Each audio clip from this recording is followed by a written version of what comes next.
Je ne croyais pas à l'existence des fantômes, jusqu'à ce que je me retrouve un jour face à face avec l'un d'eux. Depuis, je n'ai jamais cessé de les chercher. Nous allons couper à un moment donné cette radio. Ne nous en voulez pas. En revanche, vous pouvez continuer à nous parler. D'accord. Oh, Waouh! c'était beau celui-là. Ah, celui-là était beau. Enchanté. Quel est ton prénom, s'il te plaît? Celle qui vient de m'appeler à l'instant. Esteban. Ouais, Esteban. Stella, ouais. Stella. c'est Stella. Esprit. T'as entendu?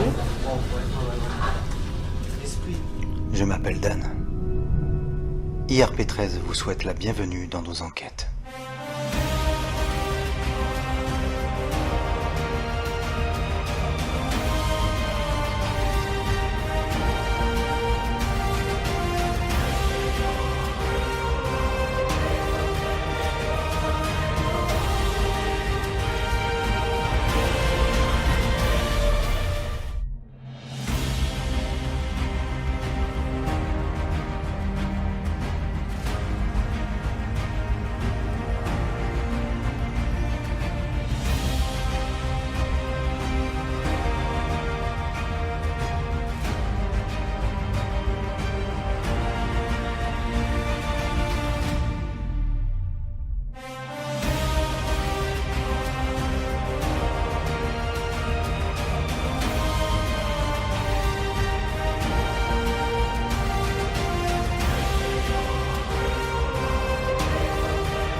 Bonjour tout le monde, salut, comment ça va? J'espère très bien, moi ça va, j'ai une petite semaine de congé, du coup je profite pour faire une petite vidéo comme d'hab, pour essayer de vous régaler un petit peu on va dire. Allez, aujourd'hui c'est un sujet assez particulier, on va parler surtout de témoignage, d'une personne que j'avais connue il y a très longtemps. C'était donc un chauffeur-livreur, donc qui s'appelle Bernard, et il m'a dit moi je m'en fous, tu peux dire mon prénom, c'est pas grave. Bon, en revanche après le prénom c'est bon, le reste c'est compliqué. Pourquoi? Bah de toute façon vous le comprendrez. Donc avant d'attaquer le témoignage donc de Bernard, justement parce que ça s'appelle la dette spirituelle, alors ça paraît vraiment surprenant comme appellation, adjectif, nomination, enfin tout ce que vous voulez, mais vous allez comprendre pourquoi. Mais avant ça, je vais vous parler d'une modification que j'ai apportée, ça y est, sur mon détecteur MFD que j'appelle moi digital. J'ai simplement amplifié avec une antenne. Du coup, en fait, il est pré-amplifié à l'intérieur puisqu'il y a une sorte de potentiomètre, comme vous allez le voir sur la vidéo de toute façon. J'ai ensuite relié sur la zone de captation un fil. À l'intérieur, il y a déjà une antenne donc fixe que j'ai protégée avec son antenne d'origine. Et puis ça, voilà, ça tient, on dirait un talkie-walkie.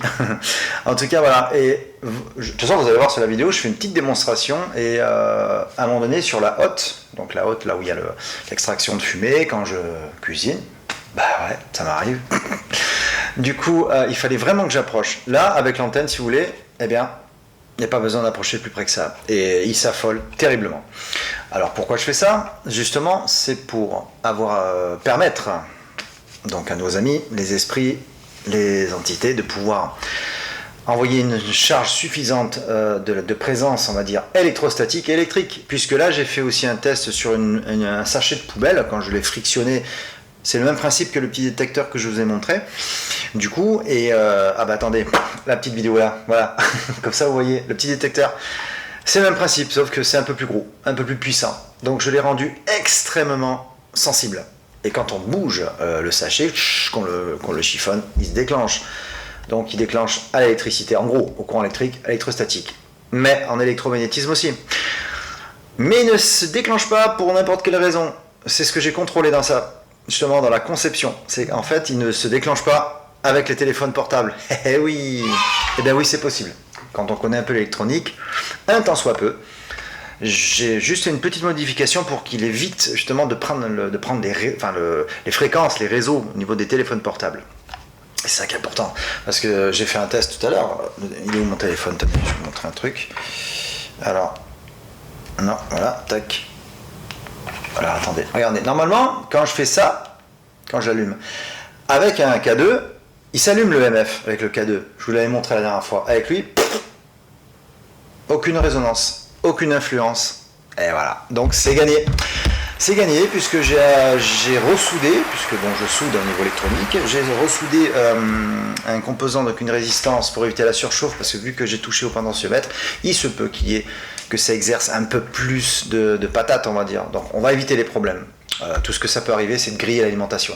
Sauf que là, donc j'ai mis une résistance qui est un peu plus puissante pour justement compenser et cette éventuelle surchauffe.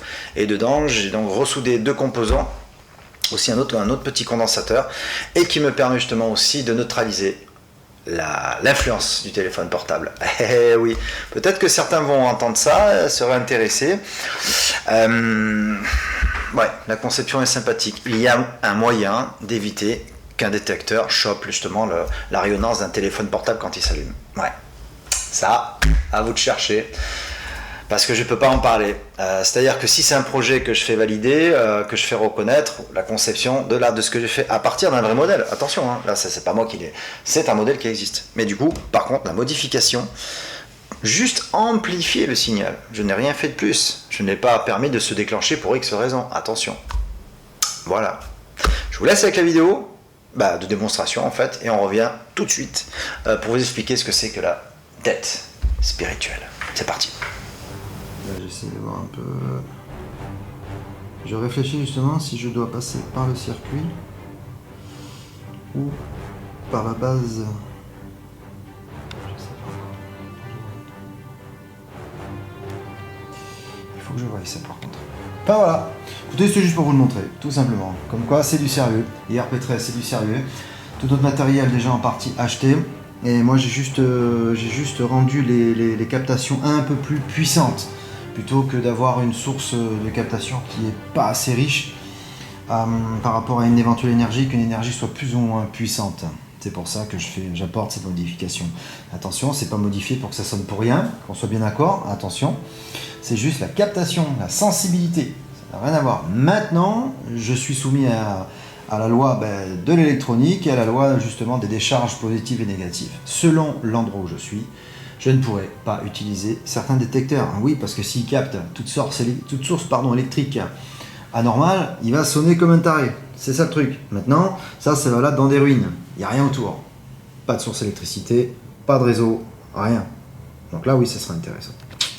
Allez, je vous laisse avec la suite de la vidéo. Ciao, ciao! Ouais, les amis, juste avant de vous laisser avec la suite de la vidéo, donc, regardez, voilà, c'est fini, terminé. Je viens de poser... je sais pas si vous allez arriver bien voir. Regardez, la petite antenne qui va bien. Alors, en fait, ça a boosté mon appareil. Regarde, je vous montre. Avant, il fallait que je colle l'appareil au niveau de ma hotte, à peu près 10 cm. Regardez bien maintenant, je vais l'approcher à peine. Et là, je suis loin. Hein. J'ai réussi. Donc là, il est préamplifié. Vous voyez, et ça, c'était impossible à faire sans l'antenne. N'importe où, hein, n'importe quelle source d'énergie, regardez. Avant, il fallait que je colle limite mon détecteur sur une source, sur une source électrique. Donc voilà. Modifié. Alors, vous savez quoi? Alors, ça m'a pas coûté grand chose. Une antenne Wi-Fi, un peu plus grande. J'ai juste enlevé, retiré l'antenne. Tant qu'elle est connectée avec un fil positif et alimentée sur la plaque, sur en fait la... Comment on appelle ça? Ah, je vais y arriver, ouais, j'arrive pas à trouver sur la partie captation, en fait, voilà ce qui se passe, tout simplement. Voilà, du coup, j'ai mon détecteur EMF digital encore boosté, puisque j'ai ensuite touché le potentiomètre pour qu'il soit réellement amplifié. Il captera vraiment chaque énergie, du coup. Alors, là, vous savez, j'ai pourtant actionné mon téléphone. Il n'y a aucune influence sur celui-ci, et c'est ça qui est marrant. Enfin, je suis content, donc je modifie. Mais modifier juste l'amplification, qu'on soit bien d'accord. Il n'est pas trafiqué, ni arnaqué, ni quoi que ce soit. C'est juste la sensibilité. Comme ça, les esprits n'auront pas besoin de s'approcher plus que ça. Allez, ce coup-ci, je vous laisse avec la vidéo de la fin. Ciao. Qu'est-ce que vous en pensez? C'est pas mal, hein? Ça m'a fait bon bout de temps, un bon bout d'après-midi pour ça. Ça m'a pété, j'ai dit pourquoi pas, parce que j'avais une antenne Wi-Fi en quelque sorte, puisque c'est une antenne Wi-Fi que j'ai adaptée. Et ça capte pas le Wi-Fi forcément, parce que le programme électronique n'y est plus forcément, puisque c'est une antenne un peu comme une antenne de réception, on va dire, mais que j'ai modifiée en ce qui concerne la captation des EMF, tout simplement. Allez, on passe vite à la dette spirituelle, vite fait, puisqu'on va pas trop s'attarder non plus dessus. Quand je parle de dette spirituelle, il s'est passé ça pour ce jeune homme. C'était donc un chauffeur-livreur à cette époque. Bernard donc. À 31 ans, il part faire sa journée comme si de rien n'était. Et malheureusement, il tombe sur un accident de circulation. Donc c'était un couple de motards. Et il arrive sur place, il met son gilet, il va essayer de sécuriser la zone. Beaucoup de gens arrivent, les pompiers sont avertis. De là, normal. Il s'avère que, arrivé, donc, il s'approche des victimes. Et le mari en question était blessé gravement, mais il était encore conscient. Malheureusement, son épouse... Voilà. Alors, ce qui s'est passé, parce que je repense à ce qu'il m'a dit, et c'est assez... donc il est resté avec elle. Il est resté avec elle tout le long, avant que les pompiers arrivent. C'était trop tard malheureusement, mais il ne l'a pas lâché. Donc ça s'est passé il y a 4 ans, mais il en est encore fortement marqué. Suite à ça, donc il l'a pas lâché puisqu'il l'a senti partir. Et donc il a eu du mal à s'en remettre. Il s'est arrêté un mois d'arrêt, comme un arrêt maladie, parce qu'il pouvait plus. Voilà, il pouvait plus. Pendant un mois, il s'est arrêté. Et ce qui s'est passé, au bout de la 2e et 3e semaine, il a commencé à se sentir le soir chez lui, la nuit, à se sentir vraiment observé, ou comme s'il y avait une réelle présence. Comme si quelqu'un, physiquement, était à côté de vous. Voilà, tout simplement. Donc, bon, lui, il n'a pas fait de cas, parce qu'avec tout ce qui s'est passé, il s'est dit, c'est moi. C'est peut-être moi, je me fais des films. 3 semaines, donc, pendant son mois d'arrêt. Il reprend le travail, tant bien que mal, mais toujours, depuis, tout le temps, et sans arrêt. Il ressent cette présence. Il ressent cette présence, et puis c'est un truc de fou, je vous assure. Donc il voit rien, mais il sent qu'il y a quelqu'un. Quand on a quelqu'un qui est à côté de nous, vous savez, si forcément vous ne le regardez pas, mais vous voyez, voilà, cette forme physique, il y a quelqu'un. C'est la même chose, parce qu'on sent quelqu'un arriver. Donc là c'est pareil, sauf qu'il ne voit pas. Au fur et à mesure des jours et des mois, il prend sa voiture à un moment donné, et puis il devait aller voir un ami à lui, et il a 2 destinations pour y aller. Il se dit, je prends la destination habituelle, plus rapide. Donc plus facile, plus rapide. Au dernier moment, il se passe quelque chose. Il y a un truc sur la voiture, il entend un bruit, bon, il s'arrête. Il y avait une branche qui était passée dessous. Il repère la branche, il l'enlève, il repart. Il a perdu exactement 4 à 5 minutes. Un peu plus, je crois, d'après ce qu'il m'avait dit. Un peu plus, il me semble, le temps qu'il puisse vérifier. Il remonte dans sa voiture et il reprend la même route. Et là, il tombe sur un accident. Il tombe sur un accident et ça venait de se faire. Alors il s'arrête, pareil. Alors là, ça lui remémore quelque chose de fou. Donc là, il n'est pas bien, forcément. Et puis d'après les témoins, il lui dit qu'est-ce qui s'est passé. Et le témoin lui dit, il y a à peu près 6-7 minutes, voilà, ça a cartouché. Bon, alors, qui sait si toutefois, 6 ou 7 minutes avant, il serait passé, il aurait été concerné. Et il y a eu plein de choses comme ça. Plein de choses comme ça. Il avait une sorte de message d'alerte. Une fois pareil. Alors, il s'en va. Il décide de prendre une rue. Il était à pied. Il décide de prendre une rue. Et puis d'un seul coup, les lacets de sa chaussure, donc elle s'est fait.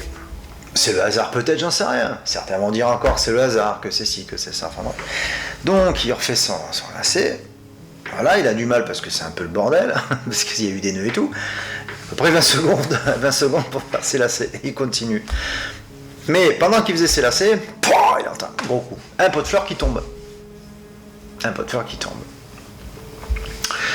Et là, il se relève et il fait, bon, ben, peut-être que d'ici les quelques secondes avant, j'aurais pu me prendre le pot de fleurs. Et il y a eu plein de trucs comme ça, où il a pu éviter des situations dangereuses même, voire dramatiques. Une nuit, et c'est là que quand il m'en a parlé, c'est là que ça l'a vraiment marqué, une nuit donc il s'endormait tout doucement. Il avait du mal en même temps, il n'arrivait pas à s'endormir. À peu près vers 1h30, 2h du matin, il se réveille encore, il était fatigué, il se recouche de suite. Et c'est à ce moment-là qu'il a entendu « Je suis là ». Je suis là, cette voix. Voilà. Donc lui, ça le réveille, il s'est dit « Bon, c'est bon, je suis vraiment fatigué, c'est dans ma tête, c'est pas possible, qui c'est qui... Je suis là, qui m'a dit ça ?» Et chaque nuit, il entendait cette même voix, constamment. Un jour, il rencontre un de ses collègues qui travaillait à la préfecture. Il reparle de ça, de ses accidents, de la sécurité routière et tout ça. Et il connaissait ces personnes. Et il a su par la suite, justement, qui étaient ces gens-là. Et il voulait vraiment en avoir le cœur net. Alors, bien sûr, il lui dit, bon, ils étaient de quelle ville exactement? Et son ami lui dit, ils habitaient telle ville, en fin de compte. Il était à peu près à 30 km de cette ville-là, puisque ce jour-là, les pauvres, ils partaient faire une balade en moto. Et il a décidé d'en savoir plus aussi, et justement, il est allé, il s'est dirigé, il est allé au caveau familial. C'était un caveau familial, il est allé au cimetière. À partir de l'instant où il y est allé, il voulait voir qui c'était, qui elle était. Alors, il s'approche, comme d'hab, il s'approche et puis il voit qui c'est exactement, parce que donc il y avait sa photo. Vous savez, quand il est arrivé sur l'accident, elle avait encore son casque, heureusement. Enfin, je veux dire heureusement, parce que ça aurait pu la sauver, sauf que les blessures étaient tellement importantes que malheureusement, c'était pas une question du casque là, ce coup-ci. C'était par rapport à la colonne vertébrale.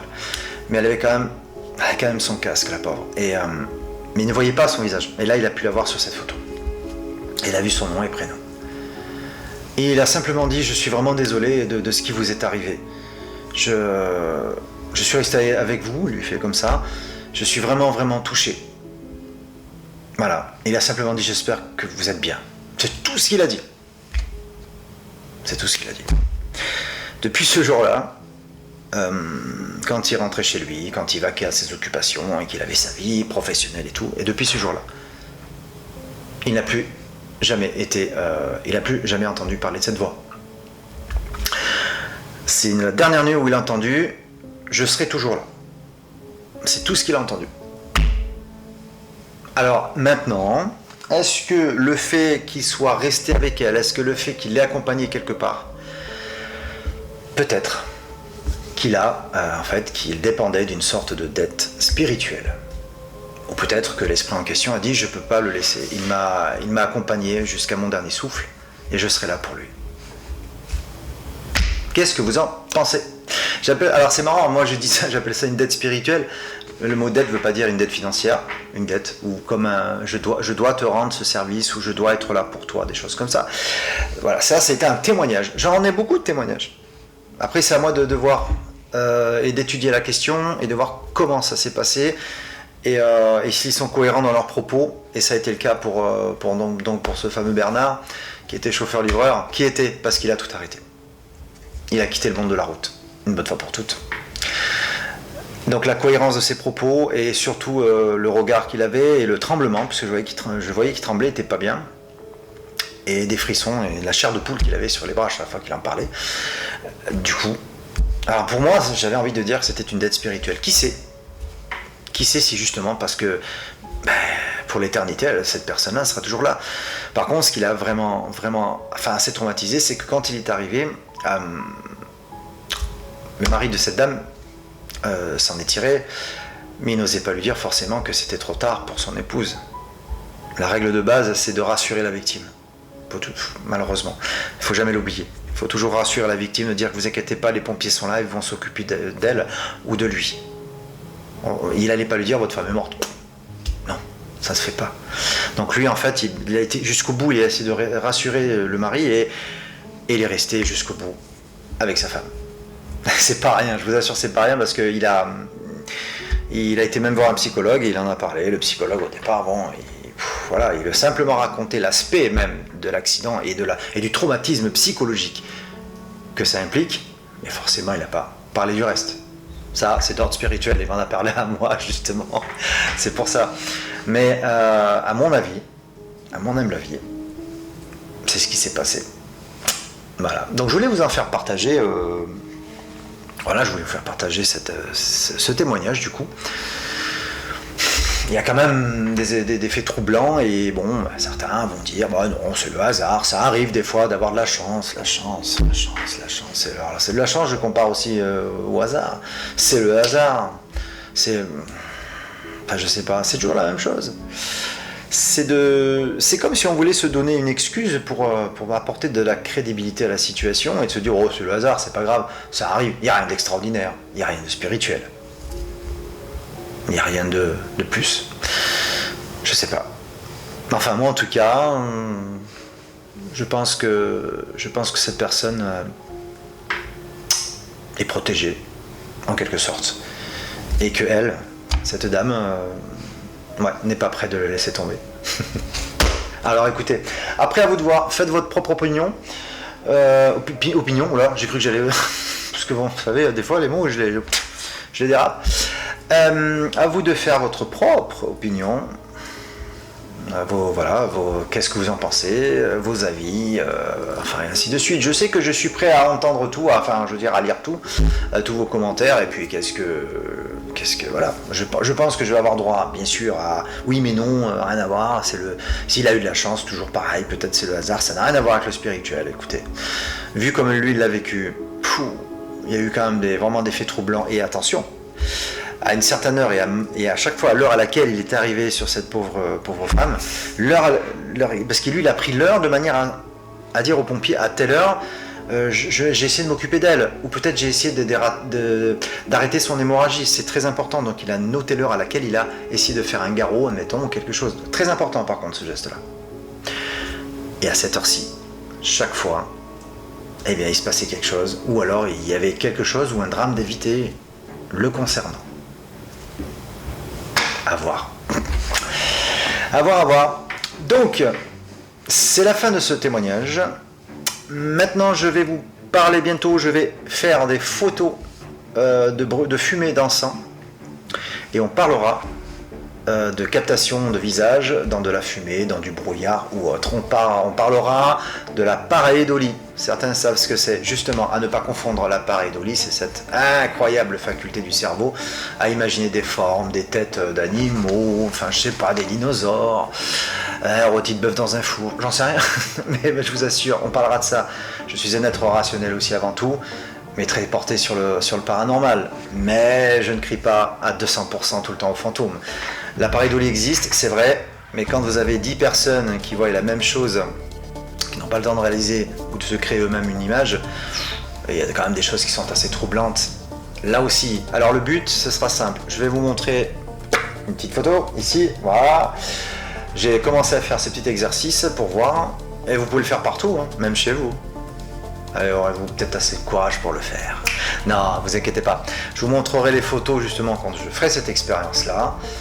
Et comme ça, au moins, on verra ensemble si toutefois vous captez quelque chose à l'intérieur, un visage ou quelque chose. Je ferai ça dans le noir, avec un flash, de toute façon, et c'est juste une expérience, je vous rappelle. IRP13 réalise des enquêtes paranormales, mais c'est aussi des recherches sur tout domaine confondu, ou dans plusieurs techniques, je dirais. Du coup, c'est pour ça que je me permets de vous en parler, et j'ai envie de vous le montrer.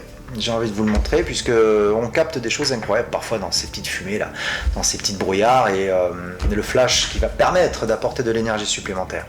C'est de l'énergie, c'est du courant. Enfin, on va tout ça bientôt voir ensemble. On verra tout ça tranquillou. Et puis d'ici là, comme d'habitude, j'espère que cette vidéo vous ait plu et que ça vous a vraiment captivé. Dites-moi ce que vous en pensez et on se retrouve justement bientôt pour l'expérience des photos de fumée d'encens. Et en plus c'est pas n'importe lequel, j'utilise du bois de santal et ça les mauvais esprits ils aiment pas, du coup ça me fait une sécurité. Merci beaucoup d'avoir regardé, Un gros merci à mes abonnés, je vous salue. Merci à vous. Voilà, merci beaucoup de me suivre, de me regarder. Salut Jackie, bonjour Marie. Et salut tout le monde. Hein. Et puis séquentiel aussi, je sais que cette personne m'apporte toujours des commentaires. Et merci beaucoup justement. Et puis toujours un grand merci à ceux qui me regardent. Et puis n'hésitez pas, dites-moi ce que vous en pensez, c'est très très très important pour moi. Donc le fait de vous abonner, ça m'aide, ça soutient. Je sais, c'est classique, mais c'est la vérité. Et vos commentaires seront les bienvenus. Justement, ça me permet d'avancer. On se retrouve très bientôt. Portez-vous bien. Je vous souhaite une très très bonne semaine.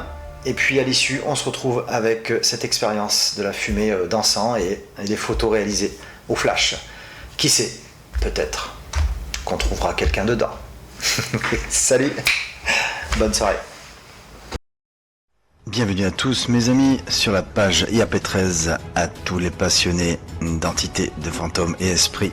Si vous souhaitez accéder à une chaîne qui vous intéresse, c'est tout simple, cliquez dessus et n'oubliez pas de vous abonner, faites sonner la petite cloche et on se retrouve très très très bientôt pour de nouvelles aventures, comme je dis toujours avant chaque fin de vidéo. Merci encore.